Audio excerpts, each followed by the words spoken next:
आइए शुरू करते हैं न्यूज पथ पर सफर, लेकिन सबसे पहले आपको दिखाते हैं ऐसी तस्वीरें जिनका जिक्र सरेरा। ये तस्वीरें सुर्खियों में भी है और सोशल मीडिया पर भी। इनसे आपका बाखबर होना बेहद जरूरी है, क्योंकि चौराहे पर इन्हीं की चर्चा है और चर्चा में सैन्य अभ्यास भी है।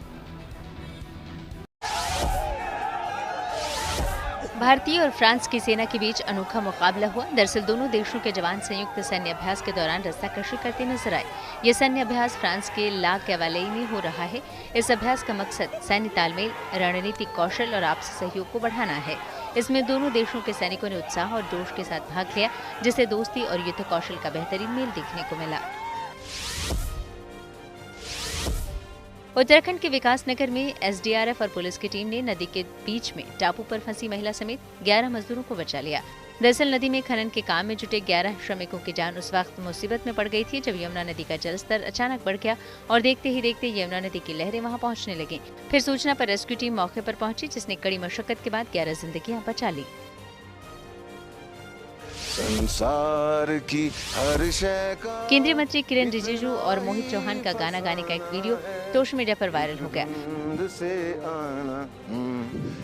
दरअसल वो 15,000 फीट की ऊंचाई पर मौजूद हिमाचल प्रदेश के लाहौल स्पीति में कुंजम दर्रे पर पहुंचे थे, जहां उनके साथ बीजेपी सांसद कंगना रनौत भी मौजूद रही। वो भी ये गाना गुनगुनाती नजर आए। खिलाड़ी के हम लोग खिलौने हैं, एक ऐसे खिलाड़ी के जिसको अभी सदियों तक ये खेल रचाना है। यूपी के मंत्री असीम अरुण का एक वीडियो चर्चा में आ गया। दरअसल वो कन्नौज के वृद्धाश्रम पहुंचे, जहां उन्होंने अपने माता पिता की याद में एक कार्यक्रम आयोजित किया। इस मौके पर उन्होंने बुजुर्गों के साथ वक्त बिताया और उन्हें कुछ चीजें बांटी। वहीं बुजुर्ग भी उनसे मिलकर खुश नजर आए।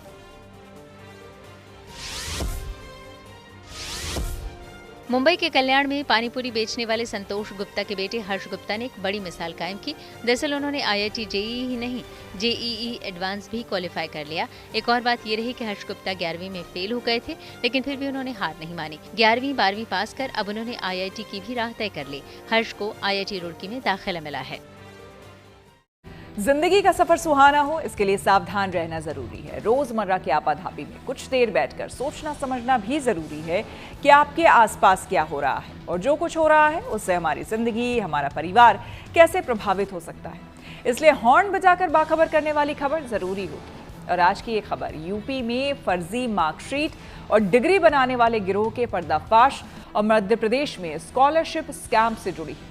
नोएडा पुलिस ने छापेमारी कर नकली मार्कशीट बनाने वाले गिरोह का भंडाफोड़ किया है। पुलिस ने गिरोह के सरगना समेत 2 लोगों को गिरफ्तार किया और उनके कब्जे से फर्जी मार्कशीट, लग्जरी कारें, प्रिंटर और लैपटॉप बरामद किया। वहीं मध्य प्रदेश के स्कूलों और मदरसों में स्कॉलरशिप घोटाला सामने आया है।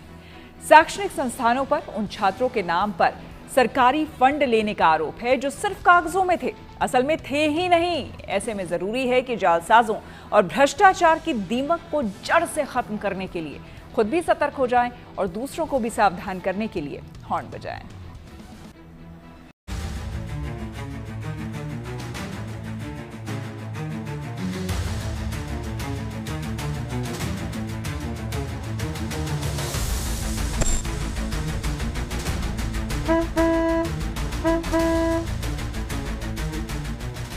नोएडा पुलिस ने फर्जी मार्कशीट और डिग्री बनाने वाले गिरोह का भंडाफोड़ किया है। इस मामले में पुलिस ने सरगना समेत 2 लोगों को गिरफ्तार किया है और उनके कब्जे से फर्जी मार्कशीट, लग्जरी कारें, प्रिंटर और लैपटॉप बरामद किए हैं। वहीं मध्य प्रदेश की राजधानी भोपाल में एक बड़ा स्कॉलरशिप घोटाला सामने आया है, जिसमें 40 से अधिक शैक्षणिक संस्थान शामिल हैं। आरोप के मुताबिक उन छात्रों के नाम पर सरकारी फंड लेने का आरोप है जो सिर्फ कागजों में थे। नोएडा पुलिस की गिरफ्त में आए ये ऐसे शातिर हैं जो फर्जी मार्कशीट और सर्टिफिकेट बनाने का धंधा करते थे।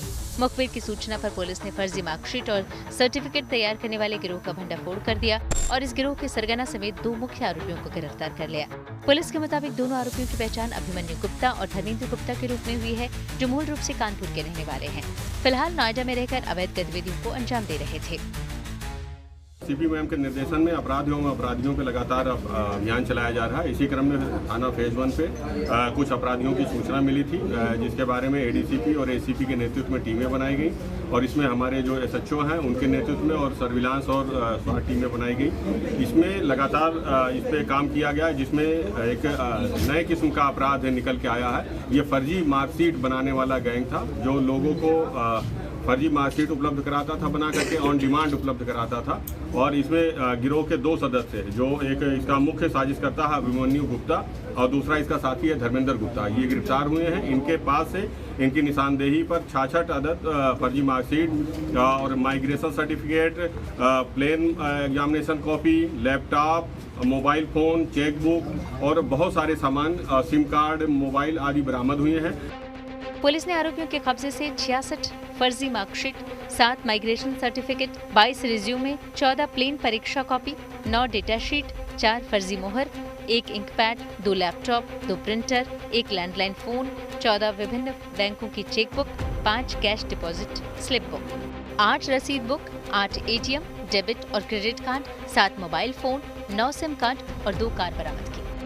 पुलिस की पूछताछ में आरोपियों ने बताया कि वो बेरोजगार लोगों, परीक्षा में फेल हुए छात्रों और नौकरी की आयु सीमा पार कर चुके व्यक्तियों को निशाना बनाते थे। ये शातिर गूगल से जानकारी इकट्ठा कर फर्जी मार्कशीट, माइग्रेशन सर्टिफिकेट और रिज्यूमे तैयार करते थे, जो देखने में असली जैसे लगते थे।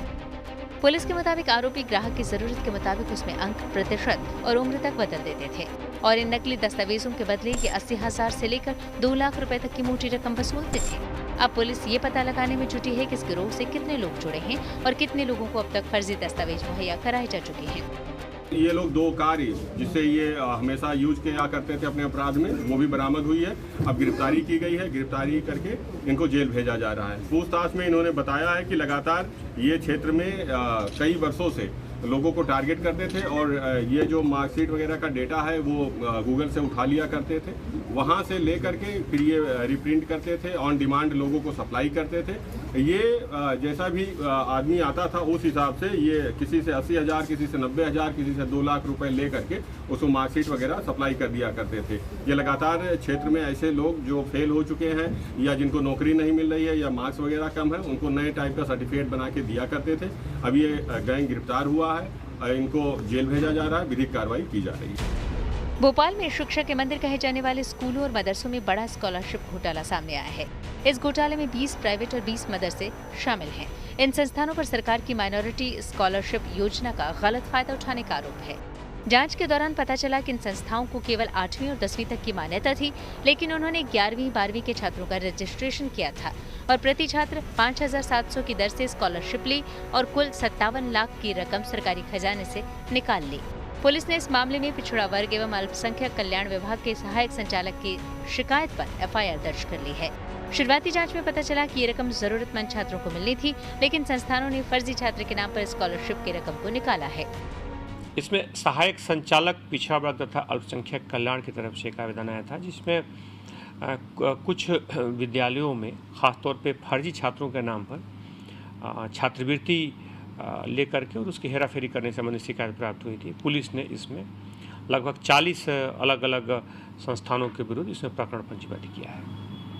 सर, और क्या इसमें जांच चल रही है अभी क्या? इसमें जांच में वो सभी संस्थानों के जो भी प्रमुख है जिनकी जिम्मेदारी है उनके विरुद्ध एफआईआर हुई है और पुलिस इसमें जांच के बाद इसमें वैधानिक कार्रवाई सुनिश्चित कर रही है। कितने स्कूल है सर ऐसे संदिग्ध? इसमें 40 लगभग संस्थानों के विरुद्ध शिकायत आई है और इसमें उन संस्थानों के जो अलग अलग प्रमुख हैं उनके भी नामजद शिकायत की गई है, जिसमें उनके खिलाफ नामजद इसमें एफआईआर दर्ज की गई। स्कॉलरशिप घोटाले के सामने आने के बाद कांग्रेस ने इस मामले पर बीजेपी सरकार पर तीखा हमला बोला और आरोप लगाया कि कई छात्रों को वर्षों से छात्रवृत्ति नहीं मिली और अब उनके नाम तक का इस्तेमाल घोटाले में किया जा रहा है। भोपाल विश्वविद्यालय में और मध्य प्रदेश में अनेक इंस्टीट्यूट्स ऐसे हैं, जैसे अपना नर्सिंग वाला कोर्स, यानी 3 साल में ग्रेजुएशन पूरे भारत में बच्चा होता है, यहाँ 6-6 साल में बच्चे ग्रेजुएट कर रहे हैं। 4-4 साल से नर्सिंग की परीक्षाएं नहीं हो रही हैं। कैसा कंडक्ट है और शिक्षा को कितनी कम प्राथमिकता है, आप इससे अंदाज लगा लीजिए। हजारों करोड़ का घपला और घोटाला स्कॉलरशिप में हुआ है।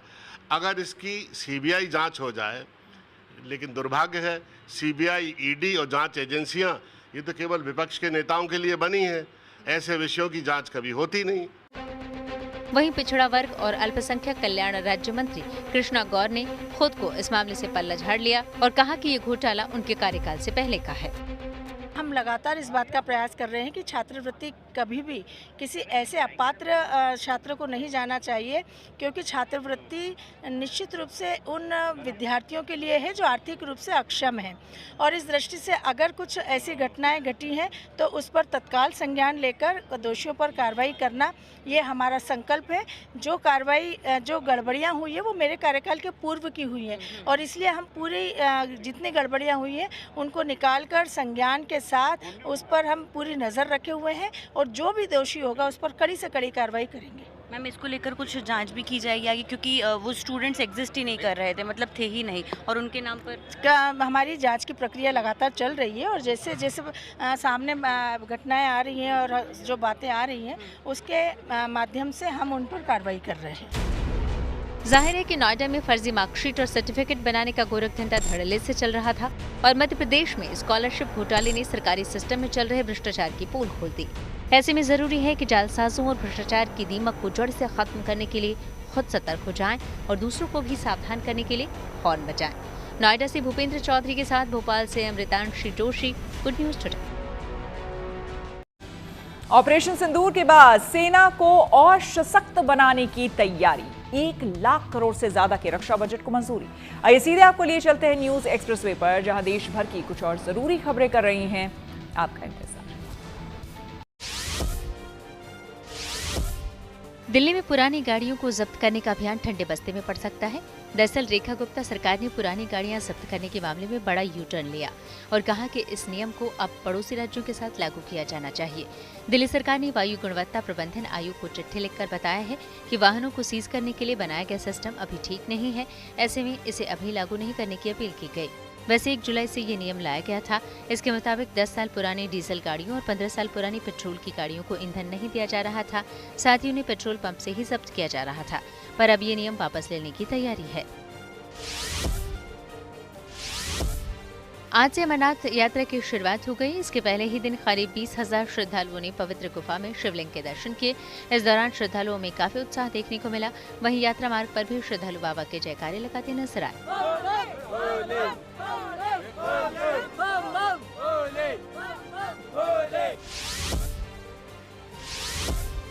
हिमाचल प्रदेश के मंडी में भारी बारिश के बाद कई जगह अब भी राहत अभियान जारी है। इस बीच स्याठी गांव में तबाही की एक ऐसी तस्वीर दिखी जो चर्चा में है। दरअसल यहाँ बादल फटने के बाद एक मकान के चारों ओर की जमीन खिसक चुकी है, लेकिन ये मकान टिका हुआ है। हालांकि इसके हर तरफ खाई ही खाई है। ये मकान ऐसा दिख रहा है कि वो टापू पर बना है।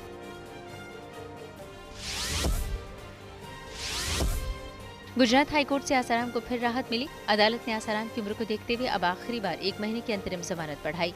हालांकि आगे आसाराम को अपने इलाज के लिए ज्यादा वक्त चाहिए तो जोधपुर कोर्ट या सुप्रीम कोर्ट में अपील करनी होगी। गुजरात हाईकोर्ट ने पहले 30 जून तक, फिर 7 जुलाई और अब 1 महीने के लिए अंतरिम जमानत बढ़ाई है।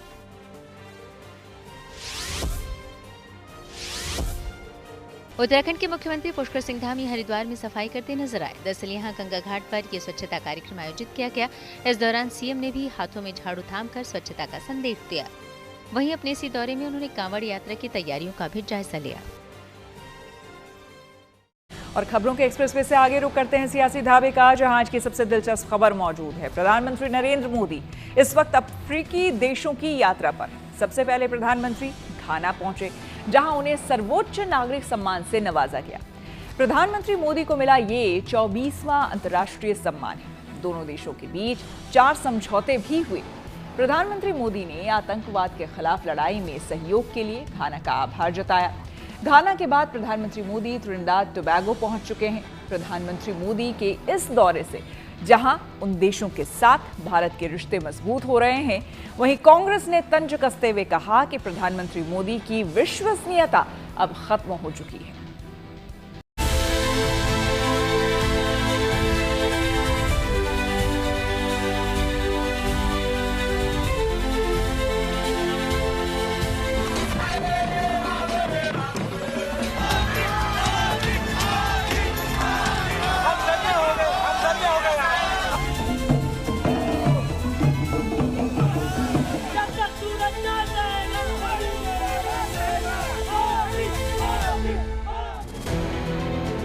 अफ्रीकी देश घाना के दौरे पर पहुंचे प्रधानमंत्री नरेंद्र मोदी को मिला ये सम्मान दुनिया में हिंदुस्तान की शान में और इजाफा करने वाला है। घाना सरकार ने प्रधानमंत्री मोदी को the officer of the order of the state of घाना के अपने सर्वोच्च राष्ट्रीय नागरिक सम्मान से नवाजा है और दोनों देशों के बीच दोस्ती को नए मुकाम पर पहुंचा दिया है। सम्मान पाने के बाद प्रधानमंत्री मोदी ने कहा कि ये उनके लिए गर्व और सम्मान की बात है। मैं इस सम्मान को 140 करोड़ भारतीयों की ओर से विनम्रता के साथ स्वीकार करता हूं। यह सम्मान मैं हमारे युवाओं की आकांक्षाओं को, उनके उज्जवल भविष्य को, हमारी समृद्ध सांस्कृतिक विविधता और परंपराओं को और भारत गाना के ऐतिहासिक संबंधों को समर्पित करता हूं। प्रधानमंत्री मोदी के दौरे से भारत और घाना की दोस्ती का नया अध्याय शुरू हो चुका है। प्रधानमंत्री मोदी की इस यात्रा में भारत और घाना के बीच 4 समझौते हुए। प्रधानमंत्री मोदी ने घाना के राष्ट्रपति से द्विपक्षीय वार्ता के बाद जारी साझा बयान में कहा कि घाना के राष्ट्र निर्माण में भारत केवल एक सहयोगी नहीं बल्कि एक सहयात्री है। उन्होंने आतंकवाद के खिलाफ लड़ाई में सहयोग के लिए घाना का आभार जताया। आज भी पश्चिम अफ्रीका में घाना एक जीवंत लोकतंत्र के रूप में अन्य देशों के लिए बीकन ऑफ होप है।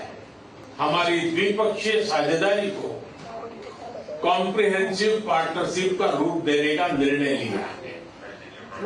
घाना के राष्ट्र निर्माण की इस यात्रा में भारत केवल एक सहयोगी नहीं बल्कि एक सहयात्री है।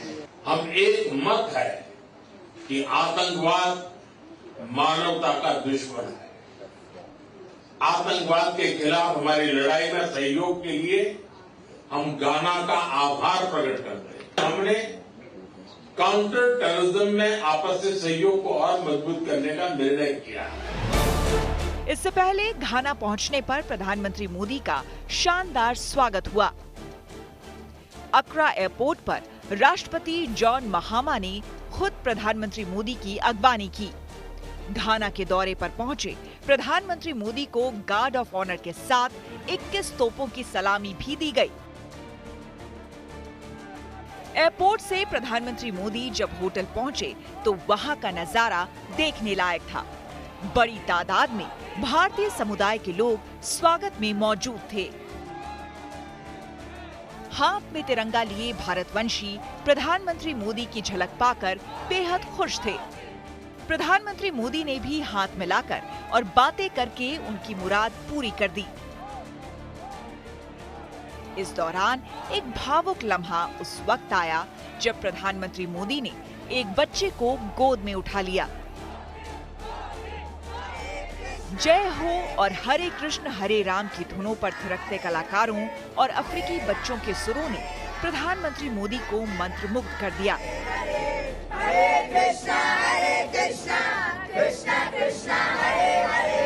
प्रधानमंत्री मोदी के इस दौरे से दोनों देशों के रिश्तों को मजबूत करने का सिलसिला भी बढ़ रहा है, जिसका बड़ा फायदा आने वाले समय में दोनों देशों को मिल सकता है। वहीं कांग्रेस ने प्रधानमंत्री मोदी के इस दौरे पर तंज किया है। कांग्रेस ने आरोप लगाया कि प्रधानमंत्री मणिपुर से भाग रहे हैं, जहां उन्होंने तब से दौरा नहीं किया है जब से राज्य में डबल इंजन पटरी से उतर गया है।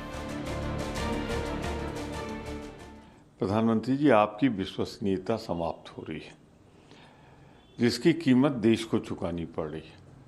ऑपरेशन सिंदूर में एक भी राष्ट्र ऐसा नहीं था जो हमारे साथ खुलकर खड़ा हुआ हो। पाकिस्तान के साथ चीन, टर्की ने युद्ध में एक सामरिक सहयोगी की भूमिका निभाई। तो प्रधानमंत्री जी, आपने तो नारा दिया था ना, अगली बार ट्रम्प सरकार, पर ट्रम्प भी आपके साथ नहीं रहे।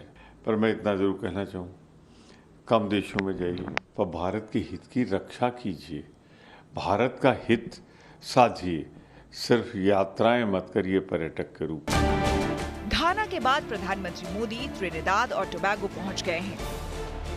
त्रिनिदाद और टोबैगो के साथ प्रधानमंत्री मोदी का संबंध अगस्त 2000 से है, जब वो पोर्ट ऑफ स्पेन के कैस्केडिया होटल में विश्व हिंदू सम्मेलन में भाग लेने आए थे। Bureau report, good news today. News पर आगे है धन बाजार, जहां शेयर बाजार से लेकर कारोबार तक की सभी अहम खबरें होती हैं, जिसका सीधा रिश्ता आपकी आमदनी आपकी जेब से होता है। तो तेज रफ्तार खबरों के बीच ये जरूरी खबरें छूट ना जाए, इसलिए सीधे आपको लिए चलते हैं धन बाजार। गुरुवार को शेयर बाजार में गिरावट देखने को मिली। सेंसेक्स 170 अंक फिसलकर 83,239 पर बंद हुआ। वहीं निफ्टी भी 48 अंक नीचे खिसका, ये 25,405 पर आ गया। सोने चांदी की कीमतों में तेजी रही। गुरुवार को सोना 450 रुपए महंगा हुआ। इसके साथ ही दिल्ली में अब 10 ग्राम सोने की कीमत बढ़कर 99,620 रुपए हो गई। वहीं चांदी में भी 1000 रुपए की उछाल आई।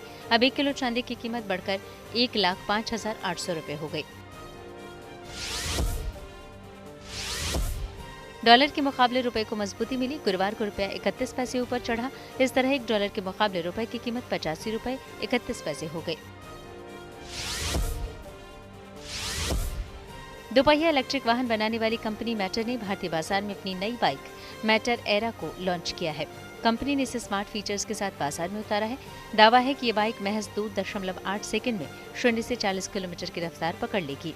इसकी कीमत करीब 2 लाख रुपए रखी गई है। हिमाचल प्रदेश के कांगड़ा पहुंचे हॉलीवुड अभिनेता रिचर्ड गेरे। इसके अलावा खबरें फिल्म से जुड़ी कुछ और भी जानने के लिए आपको सीधे लिए चलते हैं फिल्मी मोड़ पर। भारतीय सिनेमा के सबसे बड़े प्रोजेक्ट्स में से एक मानी जा रही फिल्म रामायण का फर्स्ट लुक रिलीज हो गया। फिल्म के टाइटल को बहुत ही भव्यता के साथ पेश किया गया है। इसमें रणवीर कपूर की भी एक झलक मिली, जो इस फिल्म में भगवान राम का किरदार निभा रहे हैं। वहीं रावण की भूमिका में नजर आएंगे अभिनेता यश। नमित मल्होत्रा की इस फिल्म का निर्देशन नितेश तिवारी ने किया है। ये फिल्म 2 पार्ट में रिलीज होगी। पहला भाग अगले साल दिवाली के मौके पर रिलीज होगा, तो वहीं दूसरा भाग 2027 में रिलीज होगा।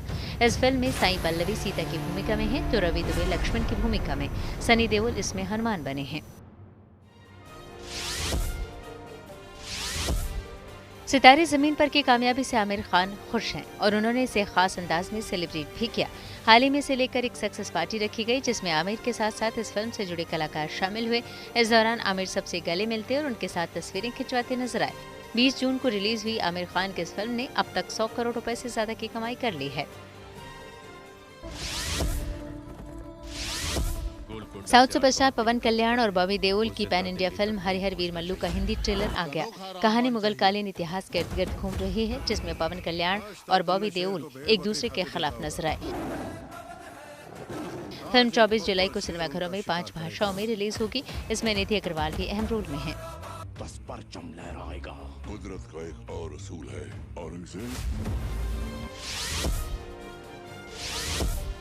अभिनेत्री सारा अली खान अपनी आने वाली फिल्म मेट्रो इन दिनों की प्रमोशन में जुटी हैं। हाल ही में वो पुणे में थी, जहां वो अपनी अपकमिंग फिल्म के गानों पर ऑडियंस के साथ झूमती नजर आईं।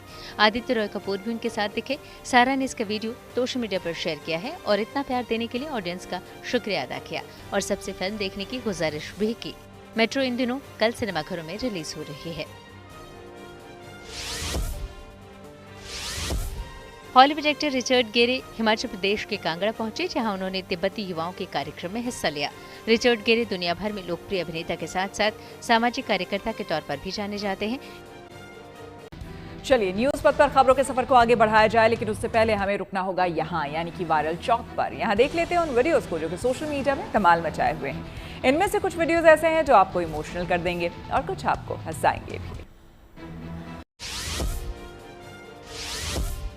लो और देखो खाना खाते हुए मोबाइल। जब पता था कि मम्मा इतने गुस्से वाली हैं, तो ऐसी हरकतें नहीं करनी चाहिए ना। अब भुगतो। लड़की की हालत पर कोई तरस भी नहीं खा रहा, कोई मदद कर भी कैसे सकता है। मम्मा का गुस्सा नहीं देखा, किसे पंगा लेना है भला। और गलती भी तो की थी इन्होंने, अब सजा भी तो इन्हें ही भुगतनी पड़ेगी।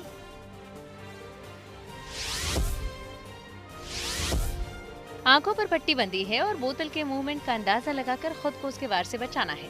खेल दिलचस्प है। देखिए कैसे एक एक कर सबकी चालाकी नाकाम होती दिख रही है। एक आध बार भले ही बच गए, लेकिन आखिर में निशाने पर आ ही गए सबके सब। दोस्तों के साथ मस्ती के ये पल लोगों को खूब पसंद आ रहे हैं। जन्म के साथ हाथ पांव मिलते हैं। चलना तो दुनिया में आकर ही सीखना पड़ता है। नन्हा कंगारू भी इसी कोशिश में है। अपने पैरों पर खड़ा होने की कोशिश कर रहा है। कोशिश अच्छी है, पर अभी वक्त लगेगा। अभी संतुलन बनाना नहीं सीख पाया है। नन्हे कंगारू की भूली आंखें लोगों का दिल छू रही है। कुछ लोग वाकई में कमाल करते हैं। इन्हें देखिए, इतनी छोटी हैं, पर इतने बड़े घोड़े की कमान ऐसे संभाल रखी है जैसे इन्हें तो ये सालों से हैंडल करती आ रही हूँ। उसकी निडर और आत्मविश्वास से भरी घुड़सवारी देखकर लोग हैरान हैं।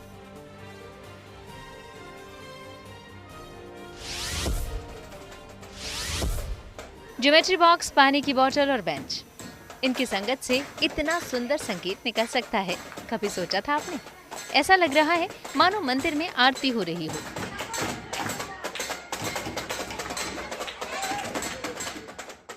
और बच्चों की मासूमियत देखिए, ऐसे चुपचाप अपना अपना साजो सामान संभाले हुए हैं मानो इनसे इनका पुराना नाता हो। और ये धुन तो बस बन गई।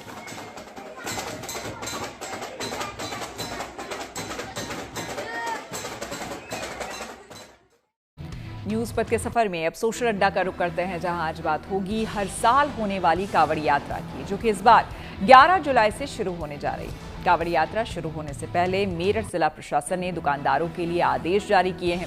मेरठ जिला प्रशासन ने कांवड़ यात्रा रूट पर पड़ने वाली दुकानों पर कुछ जानकारियां देना अनिवार्य किया है। आदेश के मुताबिक दुकानदारों से कहा गया है कि वे दुकान के बाहर खाने पीने की चीजों के नाम के साथ उनके दाम लिखें। इसका फायदा ये होगा कि यात्रा करने वाले कांवड़ियों से तय कीमत से ज्यादा पैसे नहीं लिए जाएंगे। इसके साथ ही खाने पीने की दुकानों पर फूड सेफ्टी रजिस्ट्रेशन सर्टिफिकेट लगाना जरूरी होगा, जिसमें दुकान मालिक का नाम और रजिस्ट्रेशन नंबर लिखा होगा। इतना ही नहीं, हर दुकान पर एक QR कोड लगाना अनिवार्य होगा, जिसे स्कैन कर दुकान के बारे में ग्राहक को पूरी जानकारी मिल जाएगी। ऐसा इसलिए किया जा रहा है ताकि कांवड़ियों को रास्ते में मौजूद दुकानों पर अच्छी क्वालिटी का शुद्ध खाना मिल सके। प्रशासन ने चेतावनी जारी की है कि अगर कोई दुकानदार नियमों का उल्लंघन करता है तो उसके खिलाफ फूड सेफ्टी एक्ट के तहत 2 लाख तक का जुर्माना लग सकता है। इस साल 11 जुलाई से शुरू हो रहे सावन के पवित्र महीने में शिव भक्त कांवड़ यात्रा शुरू करेंगे। कांवड़ यात्रा के दौरान कांवड़िया कहलाने वाले शिव भक्त लंबी दूरी पैदल तय करते हैं और हरिद्वार से गंगा जल लेकर लौटते हैं और भगवान शिव पर चढ़ाते हैं। हर साल होने वाली कांवड़ यात्रा में देश भर से लाखों श्रद्धालु शामिल होते हैं। उत्तर प्रदेश के साथ उत्तराखंड सरकार ने भी कांवड़ियों के लिए प्रशासन को विशेष इंतजाम करने के निर्देश दिए हैं। साल 2024 में उत्तर प्रदेश की योगी सरकार ने कांवड़ यात्रा रूट पर बनी दुकानों पर मालिकों के नाम लिखने के आदेश दिए थे।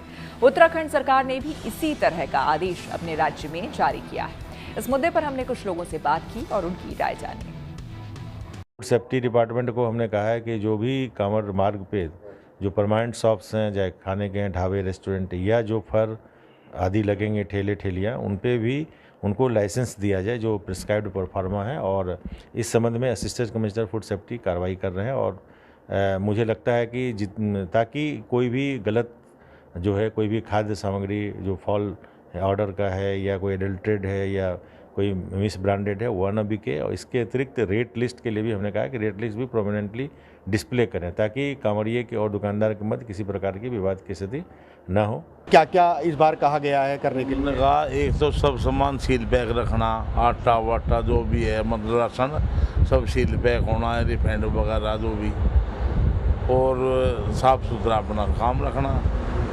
लाइसेंस बाहर लगाने के लिए कहा गया था, आपने लगा लिया है? तो लाइसेंस चिपका देना अपना। और एक रेट लिस्ट भी आपने लगाई है? वो भी उन्होंने बोला, वो भी बोला गया। हाँ, वो। अच्छा, QR कोड भी कोई दिया गया है कि उसमें बताया जा रहा है, वो भी जारी किया गया? उन्होंने अपना वो दिया व्हाट्सएप नंबर। अच्छा, हाँ। उससे क्या मतलब? कोई बात हो मैं व्हाट्सएप करो, हम तुरंत आओगे, जो बात हो फोन नंबर दे रखा। अच्छा, क्या मानते हैं इस फैसले को सही फैसला है ये? वो मानने के जवाब हमें तो पूर्ति करनी पड़ेगी।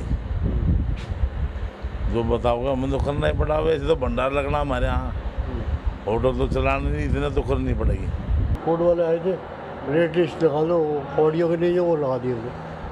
और क्या कहा है? भाई ये साफ सफाई रखें। अच्छा, नाम लगाने को भी कहा है? नहीं, उन्होंने तो नहीं कहा, पर लगाना है, बनने के लिए दिया हुआ है ये नाम वगैरह, अपना प्रोपराइटर का नाम वगैरह वो सब। अच्छा, QR कोड भी लगाने को कहा गया है?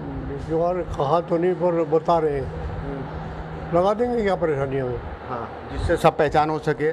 कोई नहीं, कोई अच्छी बात है। तो सही बात है, अच्छी बात है, ऐसा होना चाहिए, कंफर्म होना चाहिए क्या रेट है क्या नहीं है, ढाबा कैसा है, शुद्ध वैष्णो है या वैसा है, ये चीज़ तो अच्छी है। जिन कावड़ियों ने शीतल जल उठा रखा है हर की पौड़ी हरिद्वार से, वो भाई आते हैं ढाबे पे खाने के लिए ऑर्डर करते हैं, तो उसके लिए कंफर्म होना चाहिए कावड़ियों को पहले कि ये ढाबा शाकाहारी है या नहीं है। मान लिया अगर कंफर्म नहीं हो पाएगा कि शाकाहारी है नहीं है, उन्होंने अनजाने में प्याज का खाना खा लिया या लहसुन का खाना खा लिया, तो उनका पवित्र जल जो वो इतनी देर दूर से कंधे पे रख के ला रहे हैं वो अपवित्र हो जाएगा। तो ये बहुत अच्छी सरकार की तरफ से योजना बनाई गई है, बोर्ड लगे हुए होने चाहिए, सब कुछ कंफर्म होना चाहिए कावड़ियों के लिए कि हाँ भाई यहाँ पे ये व्यवस्था है। शासन प्रशासन से भी सिर्फ एक ही गाइडलाइन है कि आप अपना रेट लिस्ट लगाएं और अपने ढाबे का नाम के साथ साथ अपने जो ओनर हैं उनका भी नाम लिखें जी, ताकि पता रहे कि ढाबा किसके नाम से चल रहा है। बाकी जो भी शासन प्रशासन से गाइडलाइन आएंगी उनको हम प्रॉपर फॉलो करेंगे।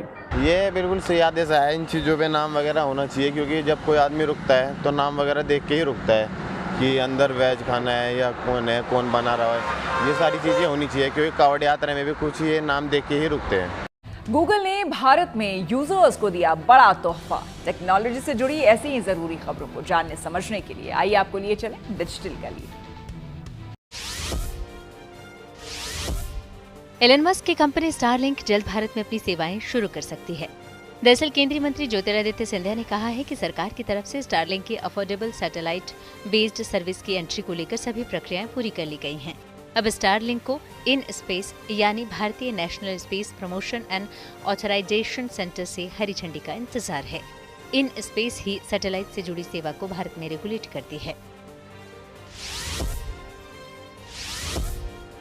गूगल ने भारत में यूजर्स को बड़ा तोहफा दिया। दरअसल यहाँ लंबे इंतजार के बाद Veo 3 भारत में लॉन्च कर दिया। ये आर्टिफिशियल इंटेलिजेंस पर बना एक वीडियो जनरेटर है। इसके जरिए अब आप AI वीडियोस बनवा सकते हैं। मसलन भारत में चर्चा में रहा AI बंदर वाला वीडियो भी इसी से बना था। लग रही है। यत्ती भाई तो देखो समाधि में चले गए। दोस्तों, सांस फूल रही है लेकिन दर्शन जरूर करेंगे। बाबा केदार का बुलावा आया है। जय भोलेनाथ। सोशल मीडिया पर रोबोट का गोल करने का वीडियो चर्चा में आ गया। दरअसल चीन में AI से एक अनोखा प्रयोग शुरू किया गया। वहां की राजधानी बीजिंग में पहली ह्यूमनॉइड रोबोट सॉकर लीग की शुरुआत की गई। इसमें खेलने वाले खिलाड़ी AI रोबोट हैं। ये रोबोट 5-6 साल की उम्र के बच्चों के बराबर का प्रदर्शन दिखाते हैं। इसी AI सॉकर लीग का एक वीडियो भी सोशल मीडिया पर खूब वायरल हो रहा है, जिसमें ये रोबोट गोल भी करते नजर आए। वहीं ये भी दिखा कि जब रोबोट घायल हो गया तो उसे स्ट्रेचर पर मैदान से बाहर ले जाया गया। आइए अब रुक करते हैं प्रगति मार्ग का, जहां ऐसी खबरें हैं जो कि देश की तरक्की, प्रगति और लोगों की काबिलियत दिखाती है। यहाँ आज हम आपको लिए चलेंगे नागालैंड की राजधानी कोहिमा, जहां असम राइफल्स की एक पहल वहां की युवाओं के लिए सुनहरे भविष्य की नींव रख रही है। असम राइफल्स एक शैक्षणिक संस्था NIDO के साथ मिलकर पूर्वोत्तर राज्यों के आर्थिक रूप से कमजोर प्रतिभावान बच्चों के लिए नीट और JEE की कोचिंग उपलब्ध करा रही है, वो भी मुफ्त में। साथ ही रहने और खाने की व्यवस्था भी कर रही है।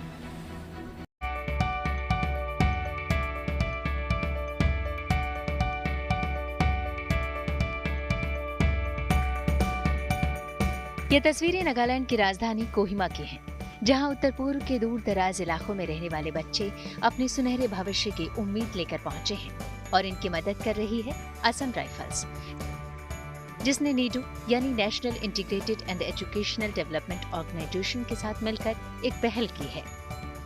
इस पहल के तहत पूर्वोत्तर राज्यों के आर्थिक रूप से कमजोर और प्रतिभावान बच्चों को मुफ्त में नीट और JEE की तैयारी करवाई जाती है। हालांकि इसके लिए उन्हें एक प्रोसेस से गुजरना होता है। इसके लिए प्रतियोगिता आयोजित की जाती है और उनमें से जो प्रतिभावान बच्चे चुनकर आते हैं उन्हें मुफ्त में नीट और JEE की ट्रेनिंग दी जाती है। असम राइफल को पूर्वोत्तर का प्रहरी कहा जाता है। इस वक्त हम कोहिमा में मौजूद हैं। ये असम राइफल का एक सेंटर है और यहाँ पर आप देखें बड़ी संख्या में नागालैंड के अलग अलग इलाकों के, दूर दराज इलाकों के बच्चे मौजूद हैं। और ये बच्चे इसलिए मौजूद हैं कि इन्हें अगले 1 साल तक असम राइफल और NIDO जो एक स्वयंसेवी संस्था है उसकी तरफ से नीट और JEE की ट्रेनिंग दी जाएगी, फ्री कोचिंग दी जाएगी और आने वाले दिनों में ये दूर दराज इलाकों के बच्चे डॉक्टर इंजीनियर बनकर निकलेंगे।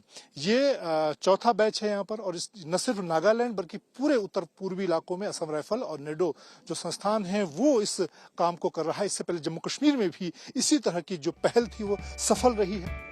नीडो के साथ मिलकर असम राइफल्स ने अब तक 500 से ज्यादा बच्चों को नीट और जेईई की तैयारी करवाई है। आर्थिक रूप से कमजोर परिवारों के बच्चों के लिए ये किसी वरदान से कम नहीं। खास बात यह है कि यहाँ छात्रों को न सिर्फ नीट और जेईई की कोचिंग दी जाती है बल्कि उनके रहने और खाने का भी इंतजाम असम राइफल्स की ओर से किया जाता है। ये चौथा बैच है जिसे असम राइफल्स और नीडो की ओर से ये ट्रेनिंग दी जा रही है। ये जो बैच है ये 4th बैच है जिनसे आपने भी बात करी बच्चों से। The first 3 batches, fortunately, we've had a 100% result, where almost 100 children have gone out of the portals of this particular center. 100% are presently undergoing their courses in medical colleges or engineering colleges. जहाँ तक Assam rifles के contribution का सवाल है, as I said, this is no favor. We are doing it because we feel part of them. We are doing it not as a favor, we are doing it as a service to them. Nido जैसे शैक्षणिक संस्था भी Assam rifles के साथ काम करके गर्व महसूस कर रही है। इनके मिले जुले प्रयासों से पूर्वोत्तर के अब तक 300 से ज्यादा वंचित बच्चे डॉक्टर और इंजीनियर बन चुके हैं। सीमावर्ती सभी राज्यों में इस तरह की पहल हम कर चुके हैं आसाम राइफल के साथ और विभिन्न प्रायोजकों के साथ मिलकर। इस समय आसाम नॉर्थ ईस्ट में हम 13 ऐसे सेंटर चला रहे हैं, सभी आसाम राइफल्स के प्रेमिसेस के अंदर चल रहे हैं। और मैं बड़े गर्व के साथ ये बताना चाहता हूं कि सन 2021 में जब हमने इस तरह की परियोजनाओं की शुरुआत करी और इसके लिए ग्राउंड वर्क किया, तब से लेके आज तक लगभग 300 सक्सेसफुल डॉक्टर्स और इंजीनियर्स यहाँ से बन चुके हैं। और आज प्रेजेंट डेट में हमारे पास लगभग नॉर्थ ईस्ट के हम लोग कोई 550 बच्चों को ट्रेनिंग दे रहे हैं ताकि वो आगे जाके मेडिकल, इंजीनियरिंग और अन्य इनसे संबंधित जो भी विभाग है वहाँ का एग्जाम क्रैक कर सके। कड़ी प्रतियोगिता और कमजोर आर्थिक पृष्ठभूमि से निकलकर यहाँ पहुँचे इन बच्चों की आंखों में भी उम्मीद की रोशनी है। कोई नीट में क्वालिफाई कर चुका है तो कोई अपनी बारी के इंतजार में है। और मेरा गांव लगभग 200 किलोमीटर दूर है कोहिमा से और मैं नीट की कोचिंग करने के लिए यहाँ 1 साल के लिए आया हूँ और मेरा गांव का पहला डॉक्टर बनना चाहती हूँ।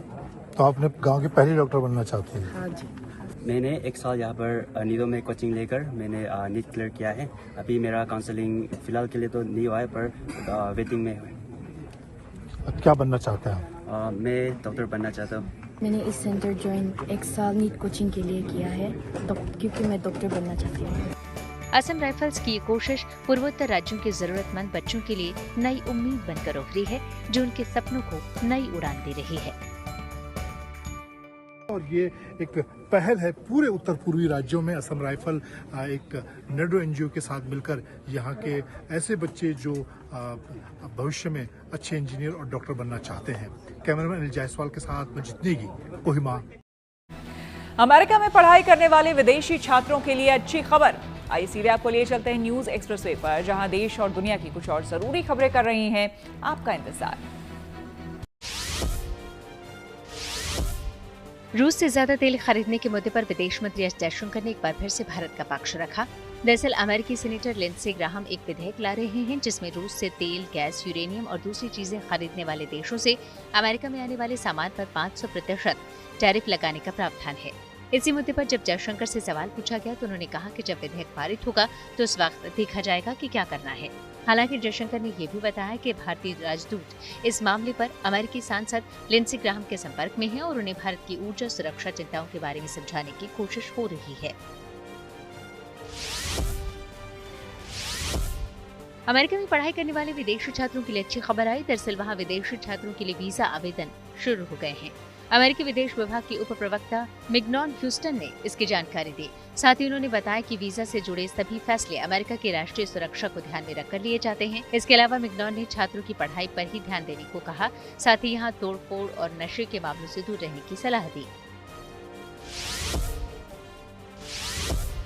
ईरान और इजरायल के बीच फिर से तनाव बढ़ सकता है। दरअसल ईरान ने अपना एयर स्पेस बंद कर दिया है और अंतर्राष्ट्रीय उड़ानों पर भी रोक लगा दी है। बताया जा रहा है कि ये फैसला सुरक्षा वजहों से लिया गया। वहीं अमेरिका ने भी अपने नागरिकों के लिए एक ट्रैवल वार्निंग जारी की है। इस बीच अमेरिकी रक्षा विभाग पेंटागन ने माना कि ईरान का परमाणु कार्यक्रम पूरी तरह से नष्ट नहीं हुआ है। पेंटागन के प्रवक्ता ने कहा कि अमेरिकी हमले में ईरान का परमाणु कार्यक्रम 2 साल पीछे गया है। चीन के हेनान और हुबेई प्रांतों में भारी बारिश के बीच रेस्क्यू ऑपरेशन चलाए गए। दरअसल वहां रिहायशी इलाकों में काफी पानी भर गया है। कई गाड़ियां भी पानी में समा चुकी हैं। ऐसे में अब अलग अलग जगहों पर फंसे लोगों को बचाने की कोशिशें भी लगातार जारी हैं। हेनान में भी रेस्क्यू टीम ने एक टैक्सी ड्राइवर की मदद की। उसकी कार पुल को पार करते समय बारिश में बह गई थी। जापान के जोकारा द्वीप में पिछले 2 हफ्तों में करीब 900 भूकंप के झटके महसूस किए गए। हालांकि राहत की बात यह है कि इन झटकों से कोई बड़ा नुकसान नहीं हुआ। वहां गुरुवार को भी 5.5 तीव्रता का भूकंप आया। फिलहाल जापान सरकार की भी इस मामले पर नजर बनी हुई है। गिल ने दूसरे टेस्ट में खेली 269 रनों की शानदार पारी। भारत ने पहली पारी में बनाए 587 रन। खेल जगत से जुड़ी ऐसी ही कुछ और इंटरेस्टिंग खबरों को जानने के लिए आइए सीधे चलें खेल चक्कर। दूसरे बर्मिंघम टेस्ट में टीम इंडिया ने अपनी स्थिति मजबूत कर ली। मैच के दूसरे दिन पहली पारी में उसने पहाड़ जैसा स्कोर बना लिया है। इसमें बड़ा योगदान कप्तान शुभमन गिल की शानदार पारी का रहा। उन्होंने इंग्लैंड की धरती पर खेले गए टेस्ट मैचों में भारतीय खिलाड़ियों की ओर से हाईएस्ट स्कोर के मामले में सुनील गावस्कर का रिकॉर्ड तोड़ दिया। गावस्कर ने 1979 में द ओवल में 221 की पारी खेली थी, तो राहुल द्रविड़ ने द ओवल में साल 2002 में 217 रन ठोके थे। लेकिन गिल इन दोनों पारियों से काफी आगे निकल गए। इतना ही नहीं, गिल ने इंग्लैंड की धरती पर खेले गए टेस्ट मैचों में भारतीय कप्तानों के सर्वोच्च स्कोर को भी पार कर लिया। शुभमन गिल 1990 में मोहम्मद अजहरुद्दीन की खेली गई 179 रनों की पारी से भी आगे निकल गए। श्रीनगर में 21 से 23 अगस्त तक डल झील पर पहले खेलो इंडिया वाटर स्पोर्ट्स फेस्टिवल का आयोजन होगा, जिसमें देश के 400 से ज्यादा खिलाड़ी कयाकिंग, कैनोइंग, वाटर स्कीइंग और नौकायन जैसे खेलों में हिस्सा लेंगे। खेल मंत्री मनसुख मंडाविया ने इसकी जानकारी दी। यह आयोजन खेलो इंडिया मुहिम के तहत होगा। पाकिस्तान की हॉकी टीमें भारत आएंगी, इस पर खुद भारतीय गृह मंत्रालय, विदेश मंत्रालय और खेल मंत्रालय ने मुहर लगा दी। हॉकी एशिया कप का आयोजन अगस्त में होगा, तो जूनियर वर्ल्ड कप नवंबर में खेला जाएगा। सरकार के सूत्रों के मुताबिक मल्टी नेशनल टूर्नामेंट के लिए भारत किसी टीम को नहीं रोकेगा। हालांकि द्विपक्षीय टूर्नामेंट का मसला अलग है। ओलंपिक पदक विजेता जेवलिन थ्रोअर नीरज चोपड़ा ने कर्नाटक के बेंगलुरु में मुख्यमंत्री सिद्धारमैया से उनके आवास पर मुलाकात की। एनसी क्लासिक टूर्नामेंट का आयोजन 5 जुलाई को होगा, जिसमें दुनिया भर के टॉप जेवलिन थ्रोअर शामिल होंगे। लिहाजा सीएम और नीरज की मुलाकात में इस पर भी बात हुई। इस दौरान मुख्यमंत्री ने भी नीरज चोपड़ा को भविष्य के लिए शुभकामनाएं दी। विंबलडन में स्पेन के कार्लोस अल्कराज ने 6-1, 6-4 और 6-4 से जीत हासिल की और तीसरे दौर में जगह बना ली। उन्होंने ब्रिटेन के ओलिवर टारविट को मात दी। वहीं बेलारूस की आर्यना सबालेंका ने 7-6 और 6-4 से बाजी मारी। इसी के साथ न्यूज पथ में मेरे यानी कि श्वेता झा के साथ फिलहाल इतना ही। देश दुनिया के तमाम पॉजिटिव खबरों के लिए आप देखते रहिए गुड न्यूज टुडे।